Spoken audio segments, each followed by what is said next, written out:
আমি আমার প্রবাসে যাওয়ার একটু গল্প বলবো সকলের সাথে। নভেম্বর 28 তারিখ আমি সৌদি আরব মাটিতে যাই, বাংলাদেশ ময়মনসিংহ জেলা বালুগা থেকে। আমার ওইখানে 4.5 লাখ এবং 5 লাখ টাকার মতো খরচ হয়। আমাকে বলছে 100% কোম্পানি যাওয়ার সাথে সাথে কাজ।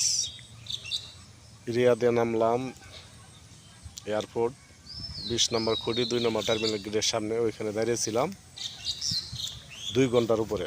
আমাদেরকে কেউ রিসিভ করে নাই। তখন 2.5 ঘন্টা পর এক লোক আসছে, আমার সাথে 2 জন ছিল, 3 জনকে নিয়ে গেছিলো আলগুবাই নামের এক জায়গা, সুতানি পার্কের সামনে। ওইখানে নেওয়ার পর গিয়ে দেখি আমার মতো আরও 30-40 জন বাঙালি রুমে। তখন 15 দিন ওইখানে রাখার পরে আমাকে বলতেছে কাজ আসছে, আপনাদের সবাই রেডি হন। আমি বললাম কাজটা কোথায় মামা? সে বলল মক্কায়।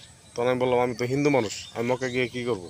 কারণ মক্কায় হারামে হিন্দু বৌদ্ধ খ্রিস্টান এলাও না। উনি বলতেছে তোমরা হারামের বাইরে কাজ করবা। 3টা কাজ আসছে। কী কাজ মামা? আসছে হসপিটাল, আবাসিক হোটেল, মার্কেট। ঠিক আছে, 15 দিন যাবো তাই সে বসে রয়েছি, কাজের উদ্দেশ্যে আসছি। তোমরা যাইবা? জি যাবো আলহামদুলিল্লাহ। ওইখানে যাওয়ার পর 3 তলা পাহাড়ের উচ্চতা উপরে আমাদেরকে 31 জন রাখলো। ওইখানে 1400 কিলো রাস্তা পার হয়ে মক্কা আসছে। ওইখানে রাখার পর 11 দিন যাবৎ ওইখানে ছিলাম। ওইখান থেকে আসার পর আবার আলগুবাইরে আসলাম 1400 কিলো রাস্তা পার করে। ওইখানে থাকলাম 7 দিন। ওইখান থেকে পাঠাইলো দাম্মাম, ওইখানে গিয়েছিলাম আর 8 দিন।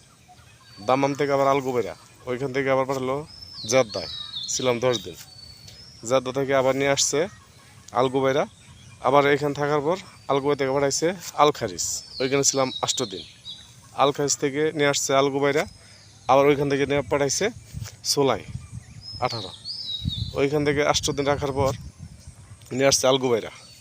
তো এইভাবে এক জায়গা থেকে আরেক জায়গায় নিতে নিতে প্রায় 2 মাস 27 দিন থাকে। তখন দেখতেছি এইখানে অ্যাপসারের আইডি আমার সৌদির বাড়িতে যাওয়ার পর যখন ফিঙ্গার দিছি 3 মাসের মেয়াদ হয়। ওই 3 মাসের মেয়াদের ভিতর যদি আকামা কাফলা না হয় তাহলে আমি ওই দেশের অবৈধ থাকলে আমার সুরের মতো থেকে কাজকাম করতে হইব। তো এখন আমি নিজের সিদ্ধান্ত নিলাম বাড়ির ফ্যামিলির সাথে কথা বলে, যে বাবা এখানে যা দেখতেছি বর্ষের শেষে যে লাও সেই কদু। কেননা আমি বেতন পাই 2 লাখ, বাইরটা এনে খাই দেবো 2 লাখ। তো এখানে থাকা আর নিজের কষ্ট দেওয়া। এখন বাবা তুমি যদি একজেট কাটো তাহলে আমি সুন্দরভাবে দেশে চলে আসতে পারি টিকিট কেটে, আর নাহলে আমার পুলিশের সফর জেল কেটে দেশে আসতে হবে। তখন বাবার সাথে অনেক আনতি মিনতি করার পর